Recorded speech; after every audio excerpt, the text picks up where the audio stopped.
All right, this is our Happy House Hunters group. We're all about developing wealth through real estate. And so I'm going to tell you just a bit about me for those of you that are listening in. I have the Kathy Benner International Academy. There is a complete course in there, and it's all about the 6 F's of real estate. It's how to find it, how to fund it, then how to fix it, and then finally, are you going to flip it or are you going to fill it? And then what is that freedom number? How many of those do you have to do to make that day job optional? And so we get to talk to Jessie today. She does a lot of finding and fixing, and she does it all. And funding, she has all of these, she knows how to get them funded and then fixes them. And then she decides whether she needs to flip it or whether she wants to fill it. And Jessie, what is your freedom number? How many did you have when you finally said, I get to do this full time? The other jobs are all optional at this point. Was there a magic number there for you? So that's a tricky question. I went full time around like 5 units, but Okay. I knew that I started wholesaling. So I knew I still needed active income just inside of real estate, but it was full-time real estate. My freedom number, I have not hit it yet. Okay. Yep. Now I pretty much have. I was in the salon industry, and when I got into the salon industry at age 40, I realized for me it was kind of a win-win. I realized that the salon business was pretty much, and for those of you that are listening, don't everybody run out and open a salon because it's a whole different animal. But but I got into the salon industry and I realized it was somewhat of a cash cow and pretty recession proof. Ladies still get their hair and nails done and all of that, even if, they had to cut back somewhere else. And so once I made those realizations and got into the industry, the next step that I took that a lot of salon owners don't, and I'm here to tell you, if you are in the salon business, yes, do this. Don't run out and get into the salon business until you really explore it. But if you're already in it, do this. Buy your own building. Don't pay rent for 20, 30 years and have a shoebox full of rent receipts when you retire. And so when I made that realization and I bought my first building, then a couple of years in, I leveraged the first one, and Jessie will get this, and I'm sure Raj will too. And those of you that are listening, a couple of years in, I leveraged it and bought my second one. And then a couple of years after that, my third, my fourth, my fifth. And I ended up retiring in 20, 25 years with 5 paid for commercial buildings. And so that was my magic freedom number, was that I needed to have paid for rental income coming in, and then I could use that as my retirement income. So I was able to retire. But since then, I like Jessie, I keep seeing opportunities. And so once you're in the business and you're looking at it from the inside out instead of from the outside in, once you're in the business and you can see it for what it is from the inside out, when a deal falls into your lap, and you just know. It's just, it just comes with all of those other skill sets that you're developing. And so, so everybody goes, oh, are you still buying? And I want to say, well, not really. I'm trying to be retired, but you know what? If somebody's going to give something away, I have to do my part and say yes.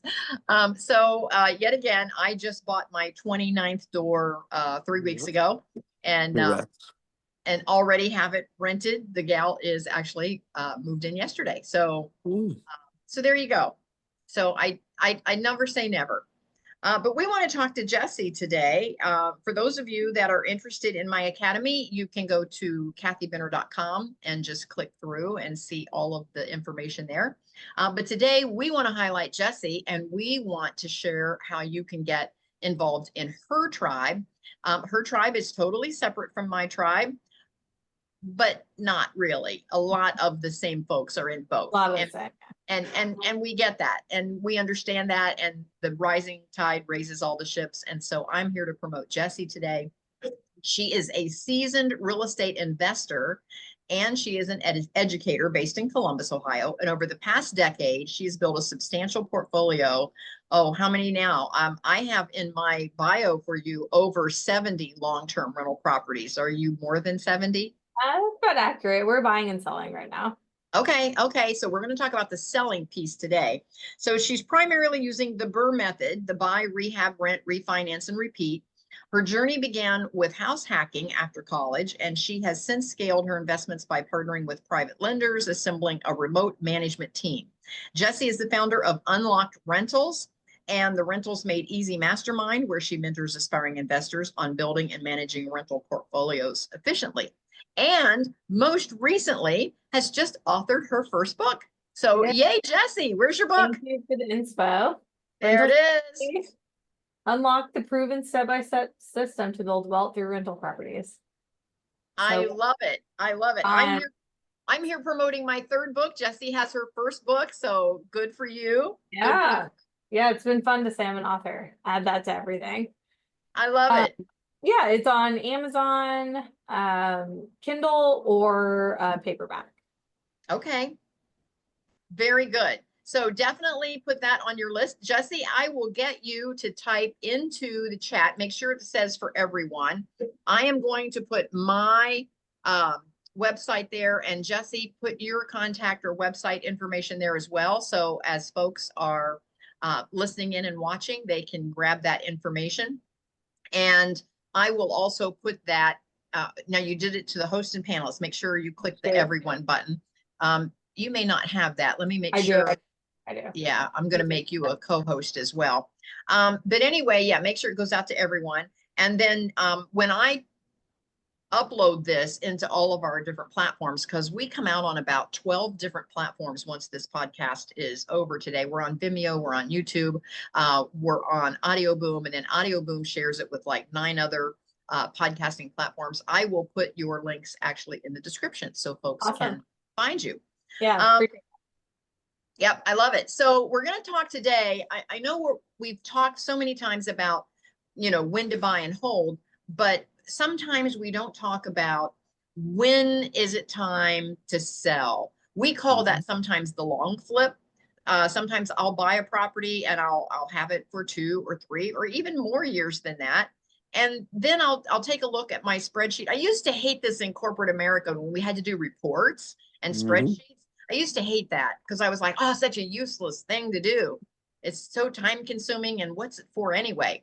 But once you realize that sometimes you're down in the weeds too much and you really are not taking that 50,000 foot view, sometimes when you put things into a report or you make a spreadsheet of everything, all of a sudden the bad apples will jump out at you.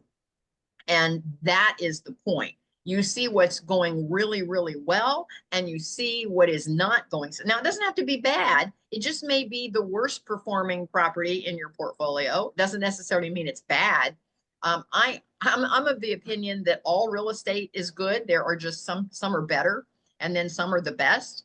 And so you have to constantly ask yourself, where are my dollars doing the most good? If I want to grow my portfolio, is there some properties that I do need to flip out of here and move on so that I can buy a better property? And so oftentimes that's the question you have to ask yourself is what is good, what is better, and what is best? And so with that in mind, Jessie, what indicators suggest that it's time to sell a rental property instead of holding it? What do you notice in your portfolio? Well, okay, I will tell you, I have a slideshow or you can guide the conversation, whichever you prefer. Nope. If you have something you want to share with us, that is perfect. I made you a co-host so you can share your screen. Cool. I will first answer that question because my slideshow is more geared on, it's when to BRRRR, when to flip. And it's more geared to like knowing that at the time of purchase versus a long flip. It's like already in your portfolio, it's already rented. My indicator, and this is not scientific at all, is it causing me headaches? If the property is causing me headaches, then we sell it. Like, because typically the headaches tie to financial indicators, right? Okay. But if you've got a brand new investor, am I correct that sometimes the investor just needs to have a little more tools in their tool belt? Because if you're not geared to being a landlord and doing the buy and hold and And if you have not educated yourself or connected with someone like Jessie or like me that can help you with some of that, everything is a headache. I mean, the first time rent is late. You're like, oh, what do I do now? And so I think we have to have a skill set in place so that we can discern what really truly is a property that we need to get rid of and what truly is a property that maybe we need to beef up our skill set a little bit. That's it. Yeah. It's a perfectly good property that's performing well. We just need to be better at our end of what we're doing.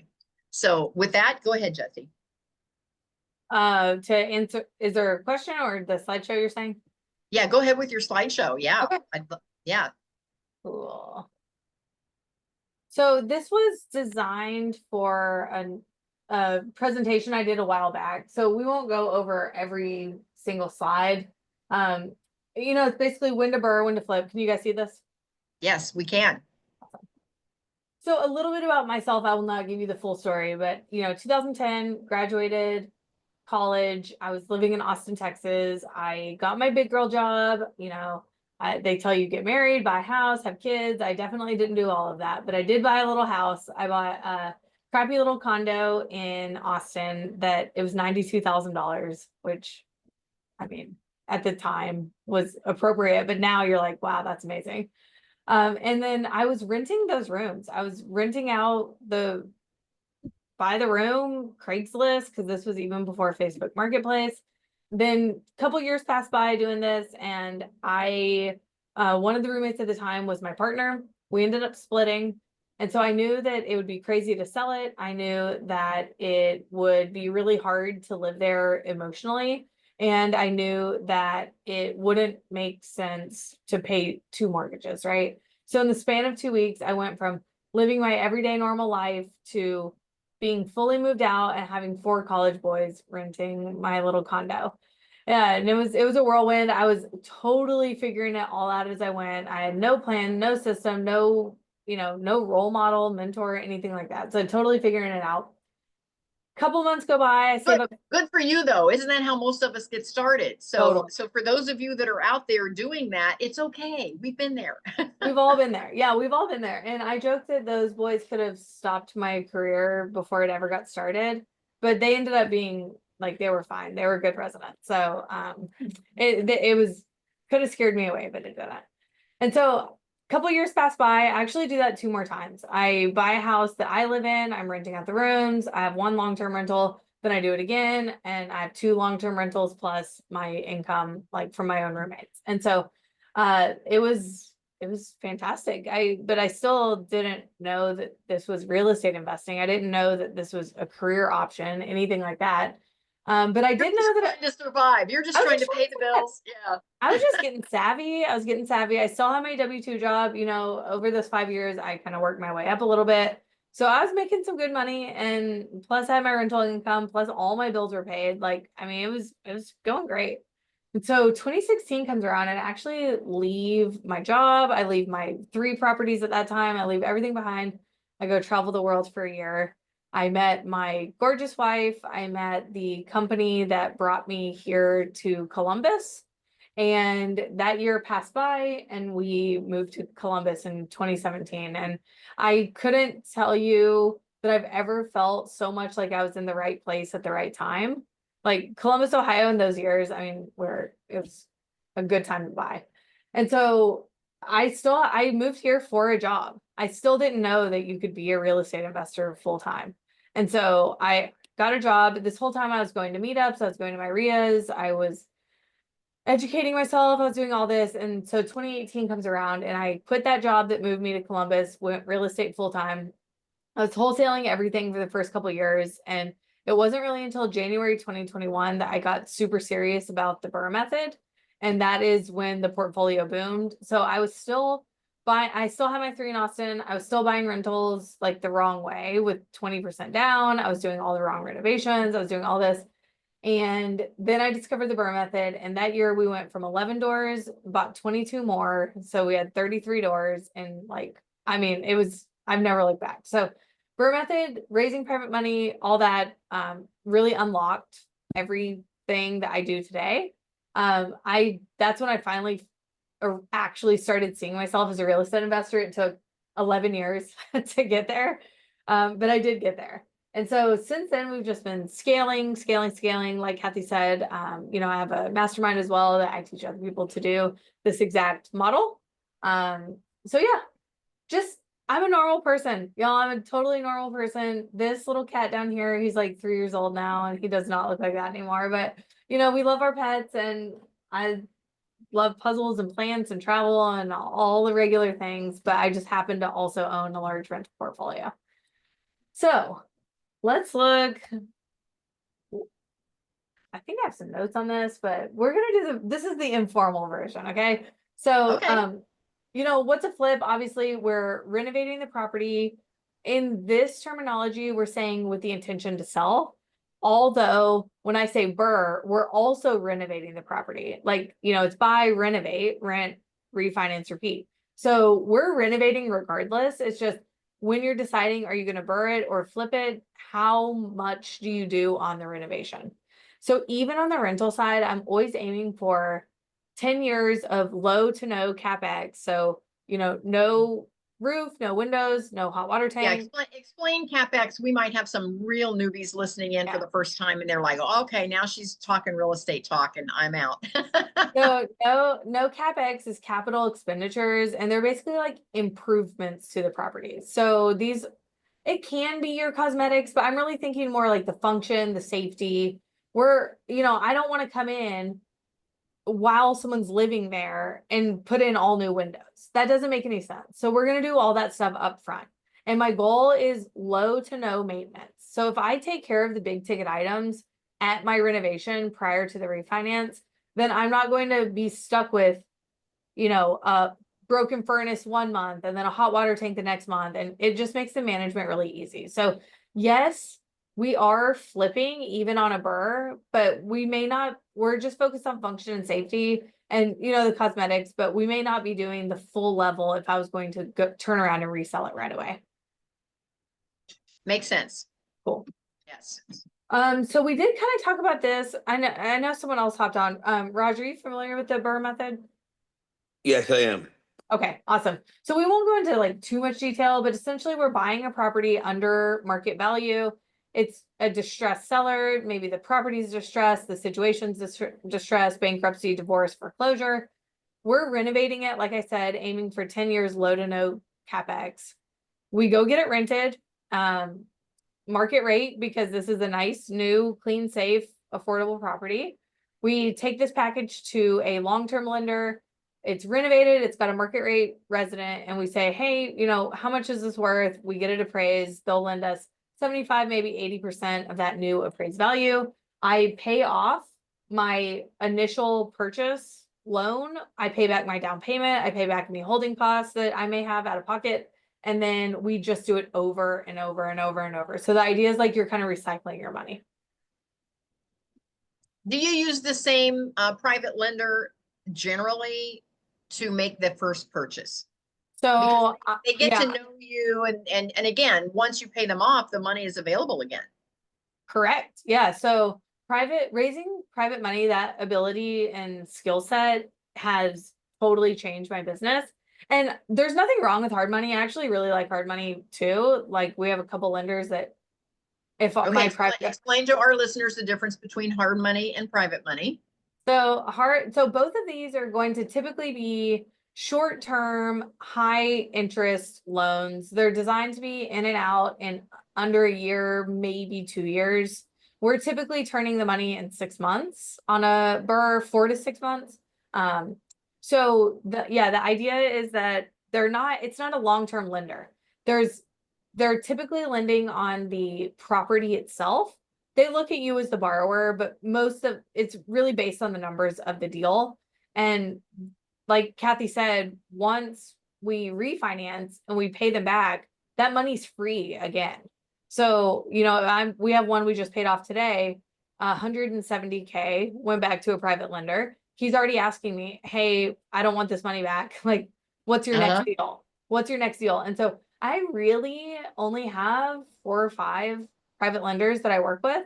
and it meets And our- you know, you get to know them, they get to know you, and the conversation becomes so much shorter Yep. because We have yeah, you have a history with them. history, exactly right. We have, I would say my best lender, his name's Adam, and we have done 18, 20 projects together at this point.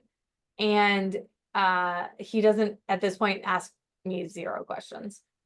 He's like, Because what's he's got all your stuff. Yeah, he he's knows. like, what's the address? Perfect, great. Like, okay, got it. He goes, what's the address and where do you want me to send the check? Yeah, yeah, that's it. And so it makes purchasing direct to seller possible, because if you go direct to seller and you're like, hey, I can, or from a wholesaler, or even if you're making offers on the MLS, but you want to be competitive. So, you know, a lot of people, they want to sell quick. Not everyone. That's not important to every seller, but most sellers, they want to get paid. And so when I'm saying, hey, I can close in 3 days, I can close in 7 days, they're like, yeah, I'll take 20K less, or, you know, whatever they thought they could get, they're willing to take your offer because it's a promise of money, like much quicker. And so private money has like allowed me to make those offers, where when I was buying the wrong way, conventional, like, come on, no, the seller's like, oh, you need 4 to 6 weeks, like get out of here. And you're gonna have all these appraisals and inspections, like, you know, you're just not competitive. So by buying with private and hard money, I'm like so much more competitive than I could be otherwise. Now, am I correct, Jesse? And please tell me if I'm wrong about this. When you do make an offer and you're using private or hard money, you can actually consider that as a cash offer. Am I right? So we're particular about this. I will only write it as cash if I also have the cash. And I Okay. don't always have the cash, just depending on cash flow. But you know, if the property is 120K and I look at the bank and I have 120K, like I'll write it as cash, because, you know, worst comes to worst, I'm not gonna let the seller down. Like I can close it cash. But if you don't have the cash and you're writing cash, that's pretty irresponsible, because a lender could technically back out up to the moment they send a wire. Okay. Yeah. So you still make those deals contingent on financing them. Yeah, I do. Yeah. Okay. But it's especially if it's on market, that's a conversation for your real estate agent. Make sure you have an agent who's investor friendly. They understand hard and private money, because it's their job to explain to the listing agent along with your offer, like, hey, I know this is a finance contingency. My buyer has used this lender for her last 25 deals. We've never had a problem. It should still be closed in 7 days, even though it says finance contingency. So, Okay, I get that.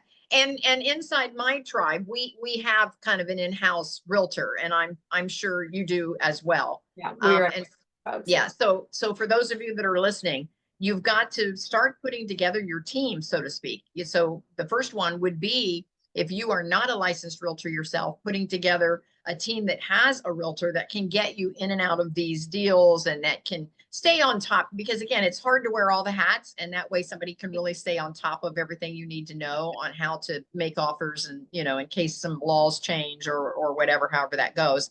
And then you're going to build a team with those handful of lenders like Jesse is using. And I as well, I have my go-to lender. Again, I call him up and say, here's what I want. And he says, when do you want to pick up the check? But you have to build those relationships over time. And so they are watching you and making sure that you're handling their money correctly, and then they'll handle your money correctly. So over to you, Jesse. Yeah. Okay, so that's the BRRRR. And then, you know, I'm always going to try to find a way to keep a property. My first exit is always, how can I keep it? And it's because there's so, you know, we all think cash flow, it's not that sexy. It really is not, especially with rates where they are. We're making $200-300 a month per door. And that's after, you know, your maintenance, vacancies, like we account for those things, but it's still not that sexy. Although it does need to cash flow. Here in Central Ohio, we're seeing, even at, you know, post-COVID, the whole nation saw it. We're still seeing pretty significant value, you know, appreciation of values. And I know a lot of the country still is, but some places aren't. And, you know, in Austin, appreciation's, it's really kind of stopped for the moment, but we're still seeing it. Oh yeah, like values have been stagnant for 2 years, and rents actually have gone down. So it's not sunshine and rainbows everywhere, but we're still doing just fine here in Central Ohio. Values are going up. A lot of the reason I buy is appreciation. So that's something I think about when I'm deciding, do I flip it or do I rent it? Principal reduction. I think this is the best part about all of it is I went out and I got this 75% of ARV loan, and someone else is going to pay it off. They're going to pay off the interest. They're going to pay my taxes. They're going to pay my insurance. They're going to pay off everything. They are going to pay it off. It's pretty brilliant. And then tax advantages. There's, your basic stuff from your write-offs, insurance, interest expense. You can write all that off. Your maintenance, write all that off. But then you have 1031 exchanges and cost segregation studies and all sorts of more advanced strategies that can, especially if you're doing this in conjunction with like a high income W-2 or, your high earner in other ways, you're going to really, really be able to offset a lot of that like high tax bracket work that you're doing. Okay, so let's look at an example, and I won't read all these to you, but essentially this would be like a Central Ohio type deal. This is a few years old, so the prices have gone up a little bit, but the concept still applies. So, you buy this property for 75K, you put 25K into it, 5K in holding costs between maintenance, utilities, between utilities, your interest expense, your taxes, insurance, all that. So we're all in for 105.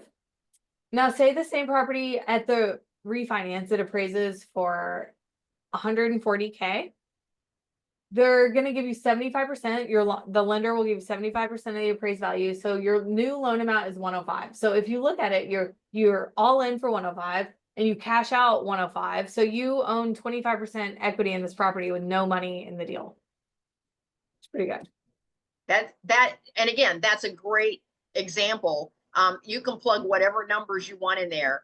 And again, the money is made at the time of purchase. You have to kind of know what your ARV or your after repair value is going to be before you buy the property. Yep. And so you nailed it. If you look at example 2, everything else here is the same except these numbers. So it works in a ratio. And so again, you can plug in any numbers and people say, will it work in my market? The answer is yes, if the rent supports your mortgage payment. So as long as the rent supports the mortgage, then you're good. But so you could buy for 230, put 60 into it. Your holding costs will be more because this is, taxes are more, everything's a little bit more expensive. You're all in for 300. It appraises for 400. 75% of that is 300K. So you're in it for 300. You're going to borrow 300 against it. Same thing. 100K in equity with none of your own money in the deal. So you just made $100,000 on this deal. Correct. And I want to be very clear. Your net worth grew by $100,000. That money is not in your pocket. That money is tied up in a house. It's only in your pocket if you liquidate the asset.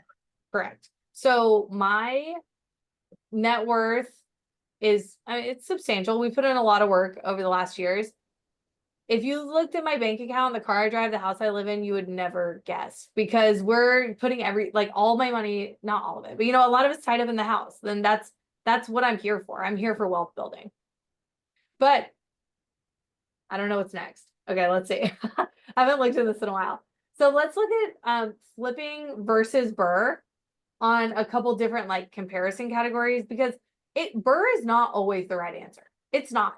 If you are looking for cash right now, we're doing 2 flips right now that I knew it was going to be a flip going into it because I can't BRRRR everything. I also have to have money to live on. So we also do flip. Okay, so the flip is when you want to put some cash in your pocket. It's for when I want to put cash in my pocket.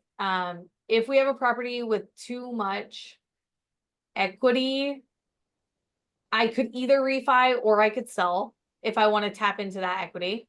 But I have a bunch of examples on when you should do either one. So let's look at these together. So the skill set, if you are looking at just flipping, you need to know how to source a deal, how to fund it, how to renovate it, and then how to sell it. Okay. If you want to BRRRR that same deal, you also need to know how to rent it, how to refinance it, and how to manage it long term. So holding on to something is going to require a little bit more skill set than if you're just selling it off right away. You need that ongoing management. You have two financings, you have the purchase financing and the refi. So that would be that skill set wise. And if y'all have any questions, just hop off and ask away. Okay, so number of payments, y'all, if you're gonna flip, you get paid one time. Now it's gonna be a bigger paycheck, but you get it once and it's highly taxed. We may talk about that. If you BRRRR, you're gonna get paid every single month. And what I should do is drag a copy of this big money down to the bottom, because one day you are going to sell it. So not only are you going to get these hundreds of paydays, you're also going to get the big payday at the end. And it's even a bigger payday because someone else paid down your mortgage for the last 10, 15, 20 years. And the property appreciated that last 10, 15, 20 years. Yep. So maybe I could put some numbers on this, but say you're going to make 30K on a flip and that property's worth 150 today. In 20 years, that could easily be worth double. And you owe 20, 30K on it. So your 30K payday just went to, 230K payday. And that's because you held. So I'm looking at the long term, as I've said 10 times already. But yeah, looking at the long term. Well, and real estate's a long-term game, however you look at it. Yeah, exactly right. So BRRRR is going to win when you look at number of payments. Equity growth, okay, you got none. Maybe you hit the jackpot and you bought in the right area and your flip took 8 months, 12 months if it was a bigger project. Maybe you saw some appreciation, but if you held that more than a year, something's gone wrong on your flip anyways. So the idea is to get in and get out, and that's a short time frame. That's not a lot of time for the market to do its thing. But if you're BRRRRing, you get, like we just talked about, the increase in value over time and the principal pay down based on your amortization that someone else is paying. Tax advantages, if you're flipping, highly taxed, short-term capital gains. The rate has been changing based on who's in office, but you could be looking at easily 15, 20, 30%. What are we right now? 20%? I think so, yeah. Right? I haven't checked recently, but yeah, it's in that range. Yeah.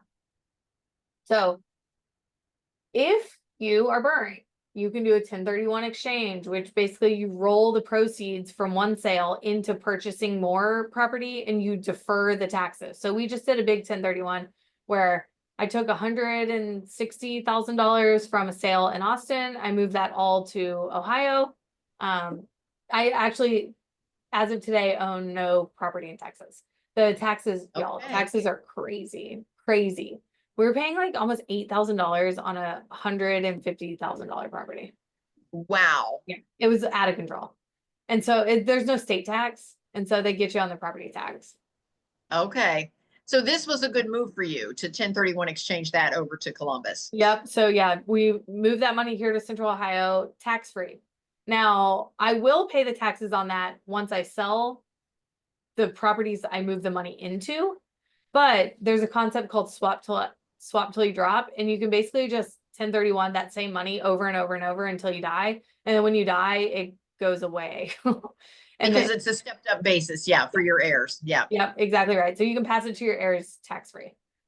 So that is one advanced strategy. Cost segregation basically lets you write off all of your improvements in 1 year instead of over 27.5 years, which is the standard depreciation rate. So you can show a loss on paper, even though you didn't lose any money.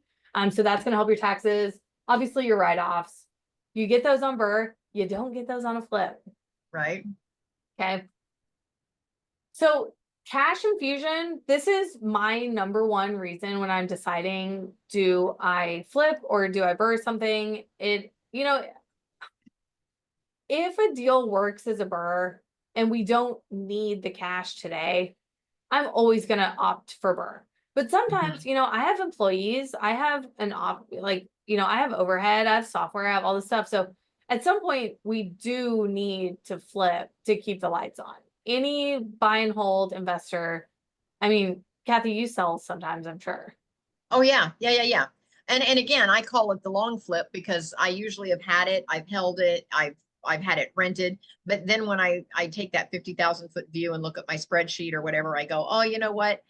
This property is good, but I could do better with something that I'm seeing coming on the market. And so at that point, I will go ahead and sell it so that I can, again, infuse the cash back in to my accounts so that I can get something even better.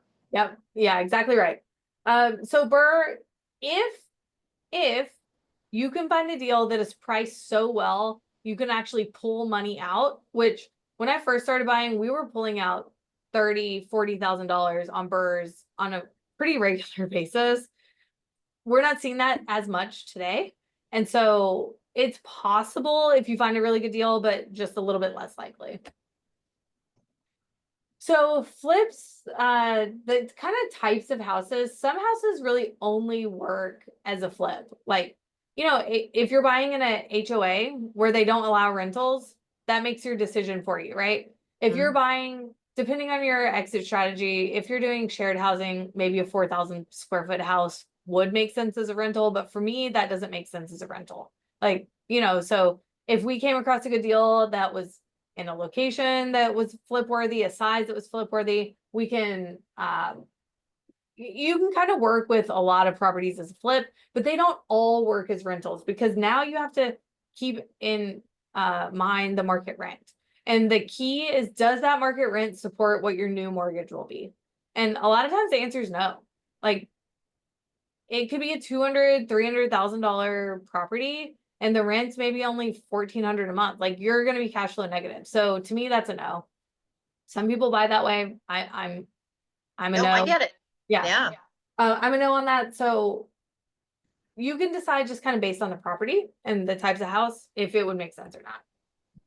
So this is just kind of a little recap. I think that they both have important play, but I'm always going to try to keep something if I can. I don't know what else is on here. Okay, let's see. There we go. That's exactly what I said. For everything you can manage and flip the rest. That's kind of the strategy. No, I like it. All right. That was my little slideshow. I love that. Jessie, thank you. That was a wealth of information. Raj or Adrian, do you have any questions for Jessie on the call today? So far, so good. Cool. Well, my question, Jessie, is how long in the Columbus market, how long did it take you to build those relationships with your lenders? Because again, without the money, you're kind of just stuck where you are until you have the money, and you either have to have it in your bank account or you have to have somebody else's money in a private lender or a hard money lender, or even like you said when you got started, even a traditional where you're just putting the 20% down and buying on a conventional loan. How long did it take you to build those relationships? I will say not as long as you think. Like, you want to have, a lot of lenders won't lend to a first-time investor. There's a lot that will, but some, they want to see some, skin in the game kind of thing. They want to see that you know what you're doing because obviously they have a lot of money on the line. Private lender wise, I had already done quite a few deals. So when I started approaching private lenders, and I will tell you that the two best private lenders that I have both came from off-market sellers where I was buying their property. One was, we bought 10 condos at the same time from the same seller, and it was like $450,000, something like that. And so I knew he was getting $450K. Another one was a 6-unit building that we bought where same thing. It was like I think 425. So I knew he was getting 425. So I just kind of casually asked, like, hey, what are you doing with your proceeds? And neither of them, and these are two totally independent people. They don't know each other or anything like that. And both of them really just didn't have a great answer. And so I was like, hey, well, just like I'm buying your property, I buy a lot of other properties like this. I'm always working with private lenders. How would you feel about, I think one of them, that's so bad. One, we started at like 4%. And I was Well, but that's when 4% wasn't bad. still bad. Oh, was it? Yeah. I mean, it was better than like in a stock. I mean, not better than the stocks, but it was better in like a savings account. Oh, Um, yeah. yeah, I'm that same guy. I'm now paying 12%, so he's fine. But it started out there. Another one I have, we've done quite a few deals at 8%. And so it just depends on where their money is now, how much it's making. I would always start low, but at the same time, I do want it to be a win-win. I'm not going to offer something that's offensive where they won't want to keep talking to me. I want to kind of figure out how much is their money making now and can I beat that? And oftentimes that's all that's interesting to them is 100%. I'm going to put it in a CD and what's the CD rate today? And if you can give them a couple of points higher than the CD rate, they're like, really? Yeah. I'm in. Yeah. And so all they want to know really is how much will I make and is my money saved? That's it. Mhm. If you can answer those two things with confidence, you're going to be fine. Now, how do you convince them that the money's going to be safe? Well, I do. If you're a new investor, this one will be hard, but I do explain my track record. I Mhm. share my portfolio details. I share my personal experience. I actually have I call it an investor pitch deck. It's part of our mastermind. We have all of our students fill out. And even if it's your first deal, I actually will put my phone number in the referral section or references section. And a potential lender for one of our students, they can call me and because I'm looking at their deals, and so that just if it's your first one, having someone that can look it over is going to be give your lender a lot of confidence and someone your lender can talk to. Right? It's not just like, oh yeah, so and so is looking at my deal. It's like, no, I'll talk to them about it. We'll walk through it, whatever. So that's Because the lender has to feel very, very secure that that their money is going to be safe that they're putting out there. Yeah. And it's not just because I'm telling them it's secure, they're also secured by a mortgage. This isn't just a handshake deal. There's a mortgage on the property and it has their information. It will show up on any title search. If I go to sell or refi or anything, it will show up. They have a promissory note with when I'm going to pay, how much I'm going to pay, what happens if I don't pay, and then they have a first right of foreclosure. So if I don't pay, they can actually take the property back. All right. So for all of you that are listening, this is what Jessie actually has in her mastermind and with her students. This is what you get when you work with Jessie. So for those of you that are wanting to do this and you're like, I don't know where to start. I don't know how to get all of that paperwork. This is what she does. So I just want everyone listening to this to know that. Yeah. And there's so many nuances, but at the same time, it's not rocket science. Here's the plan. You just do the plan. And, and of course, it's not going to be perfect. If you think it's going to be perfect, just don't even start because it won't be. I mean, do start, but you know what I mean? You got to adjust your expectations. Like anything you do in your life, you start going to the gym for the first time in years. It's not going to be pretty, right? It's not going to be perfect. But if you hire a trainer, it's going to be a lot better than if you were to go and try to figure it out yourself. And again, the numbers are not all going to be exactly the same as her examples. You're going to have some better, some worse. But you know what? I'm a firm believer that real estate is good. Even the worst deals are good over time. I agree. Yeah, because over time, you're paying the note down and the appreciation is going up. And so over time, an okay deal turns out to be a pretty good deal. Yeah, I've got some duds. I've definitely bought some duds. Yeah, early on, I had some properties that really weren't even cash flowing, but they were good, clean properties that were easy to rent. They had all the parts and pieces I needed except for the cash flow. And 5 years down the road, they were cash flowing fine. And now 10, 20 years down the road, they're amazing because rents continue to go up. The mortgage continues to get paid down. The appreciation continues to go up. And now they're some of my best performing properties, but they weren't at the very beginning. They weren't bad. They just weren't the best. But now they're some of the best. So I say that businesses are built on like first base hits. If you think you're going to build a business on home runs, like get a home run, please. Go get 1, 2, 3 home runs a year. That's amazing, but that's not going to build you a business. You have to build a business on first, second base hits. Yeah, I agree. I agree with that. Absolutely. And what Jessie doesn't know is that I have a whole build a better business lane, and it's all we talk often about first base, second base, third base, and home runs. That's how we design our websites. And again, your business is built on those first and second bases. Absolutely. Yeah, the home runs, that's the, the couple times a year I go out and have a glass of champagne. Yeah. But that's not the day to day, in the trenches. The day to day is that first, second base. We just bought a home run. I'm pretty excited about, yeah.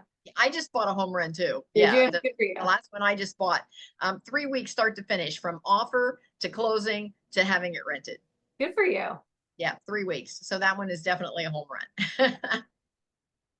All right. Any other comments, questions, any aha moments for Jessie? Did anything jump out at you in her presentation that maybe you didn't know, or something that you saw again that reminded you, like, yeah, I really do need to pay more attention to that? Any comments there? We've got Raj and Adrian on. Adrian had answered in the chat. He had answered, he didn't have any questions because he might be multitasking today. He could be at work. I'm not sure. Raj, any moments from you? No, just about the lending, dealing with the hard money versus private money lending. I've never had to resort to that, but now I'm considering it. But I've done a whole bunch of flips since 2007, but that was all done with my own money, so I don't have proof to show that I borrowed money. So for me, I'm kind of hitting the roadblock that that they're like, oh, even though you've done it, but you don't have it really disclosed on paper or whatever. So I've done it in LLCs, but again, the funding was all pooled in with our own partners' money. So I'm having a little roadblock from that. And I haven't spoken to too many lenders, but I guess it's one of those lenders that doesn't want to actively lend. You know what I mean? So Jessie, what do you recommend? What could Raj do to get over that hurdle? If you had one of your students and that was their hurdle, what would be your recommendation? Yeah, I think it's actually surprising that they need to see a loan on it. Typically, lenders are just looking for exits. So you exited into, long-term like a sale or a refinance. And we just flipped. We just flipped properties. So we bought it with our own money and we rehabbed it with our own money, and we sold it for profit. Yeah. Yeah, I never had to resort to borrowing money, but now I want to do bigger projects where, if I'm doing ground up construction. So now just buying a knockdown in my neck of the woods is about $650,000 to $750,000. So I need the capital. Yeah. So the lenders that we typically recommend, they're looking for 5 exits so 5 exits you owned for 30 days or more in the last 2 years. So Yeah. was that 2 years ago? Yeah, it was more than 2 years ago now, because COVID slowed things down after we sold our last flip. I've just been focusing on my general contracting business, which is different. Now I want to acquire, because I think the market's still getting hotter in my area.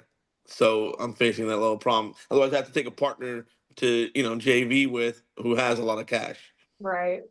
So I would say that I don't know that you're a roadblock. And again, you've spoken to the lenders. I haven't, but I would imagine the roadblock would be more like the recency of when you were doing this. Yeah. More than the fact that you were using your own money.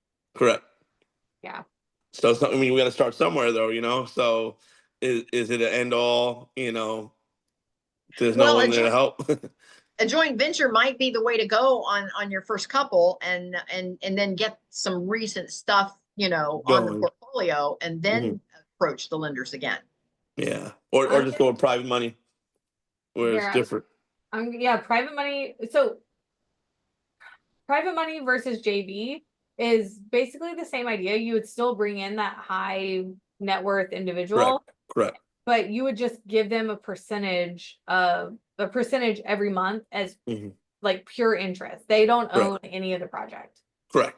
Exactly. Yeah. That's kind of where we're setting ourselves up to go that route. So I'm That makes putting, sense. Kathy, I do have to hop off because I have another. Right, you got a 1 o'clock, I know, yeah. I'm sorry. But Raj, I'm putting a link in the chat. Okay. Look at the first one on this list that says new and experienced borrowers get $350 for the first loan you close.